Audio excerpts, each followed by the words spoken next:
بسم اللہ الرحمن الرحیم۔ السلام علیکم ورحمۃ اللہ وبرکاتہ۔ معزز ناظرین کرام، آج ہم آپ کی خدمت میں رمضان المبارک کے حوالے سے 9ویں اور 10ویں حدیث کا درس حدیث پیش کرنے جا رہے ہیں۔ رمضان المبارک کے مہینے میں بندہ اللہ تبارک و تعالیٰ کو راضی کرنے کے لیے ایک خاص وقت سے لے کر ایک خاص وقت تک کھانے پینے اور نفسانی خواہشات کو چھوڑ دیتا ہے، اور ایک خاص وقت میں سحری کا اہتمام کرتا ہے اور ایک خاص وقت میں افطاری کا اہتمام کرتا ہے۔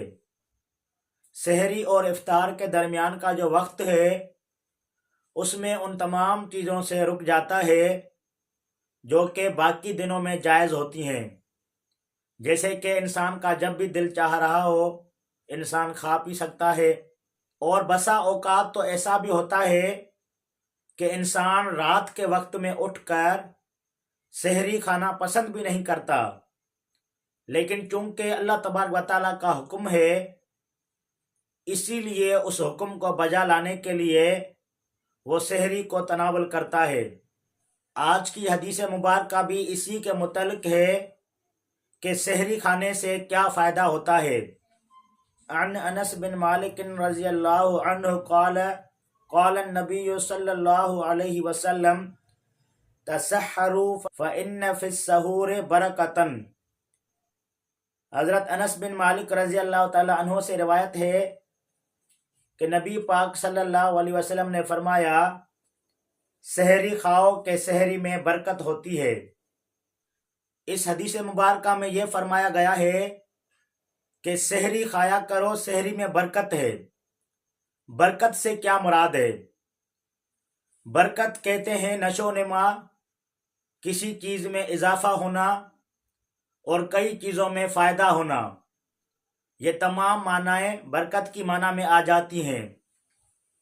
اب جیسے کہ یہ کہا جاتا ہے کہ مال میں برکت ہوتی ہے، حالانکہ اس بندے کی تنخواہ تو اتنی ہوتی ہے، پھر برکت کیسے ہوتی ہے؟ تو برکت اس طرح ہوتی ہے کہ اس کے گھر میں بیماری وغیرہ نہیں آتی، یا کئی ایسی چیزیں ہوتی ہیں جس میں ان کا فضول خرچ ہو جاتا ہے، تو کچھ نیک کام کرنے کی وجہ سے اس کے مال میں برکت ہوتی ہے، یعنی اسی تنخواہ سے بہت سارے کام حل کیے جا سکتے ہیں۔ تو سحری میں بھی برکت ہوتی ہے۔ سحری میں برکت سے یہ مراد ہے کہ جب انسان سحری کھاتا ہے تو اس کا فائدہ یہ ہوتا ہے کہ اس کا جسم پورا دن توانا رہتا ہے، تندرست رہتا ہے، صحت مند رہتا ہے، کیونکہ انسان کے پیٹ میں جب کھانا ہوگا تو انسان اپنے جسم میں قوت محسوس کرے گا، انسان میں قوت مدافعت آ جائے گی، اور انسان اپنے آپ کو چست محسوس کرے گا، اور سحری کھانے سے انسان دن کی بیماریوں سے بچ جاتا ہے۔ جیسے کہ انسان اگر کھانا نہیں کھاتا تو بھوک کی وجہ سے انسان مر بھی سکتا ہے، بھوک کی وجہ سے انسان کو سر میں درد بھی رہ سکتا ہے، اس کے بلڈ پریشر کا بھی مسئلہ ہو سکتا ہے، لیکن جب انسان کا پیٹ بھرا ہوا ہوگا تو ان تمام بیماریوں سے محفوظ رہے گا۔ ایک برکت یہ ہوتی ہے، اور دوسری برکت یہ ہے کہ کھانے میں برکت ہوتی ہے۔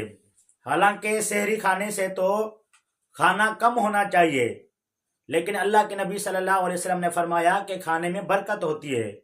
تو برکت سے یہ مراد ہے کہ اس کھانے میں اللہ تبارک و تعالیٰ کی توفیق سے اضافہ ہوتا رہتا ہے۔ حضرت ابو درداء رضی اللہ تعالیٰ عنہ سے روایت ہے کہ رسول اللہ صلی اللہ علیہ وسلم نے فرمایا، 3 کام اخلاق نبوت میں سے ہیں: افطاری میں جلدی، سحری میں تاخیر، اور نماز میں دائیں ہاتھ کو بائیں ہاتھ پر رکھنا۔ اسی طریقے سے ایک اور حدیث مبارکہ ہے کہ ایک شخص نبی صلی اللہ علیہ وسلم کی خدمت میں حاضر ہوا جبکہ نبی کریم صلی اللہ علیہ وسلم سحری کھا رہے تھے۔ آپ صلی اللہ علیہ وسلم نے فرمایا، یہ سحری برکت ہے جو اللہ نے تمہیں عطا فرمائی ہے، اسے مت چھوڑا کرو۔ اسی طریقے سے ایک اور حدیث مبارکہ ہے، حضرت ابن عمر رضی اللہ تعالیٰ عنہ سے روایت ہے کہ رسول اللہ صلی اللہ علیہ وسلم نے فرمایا، یقیناً اللہ اور اس کے فرشتے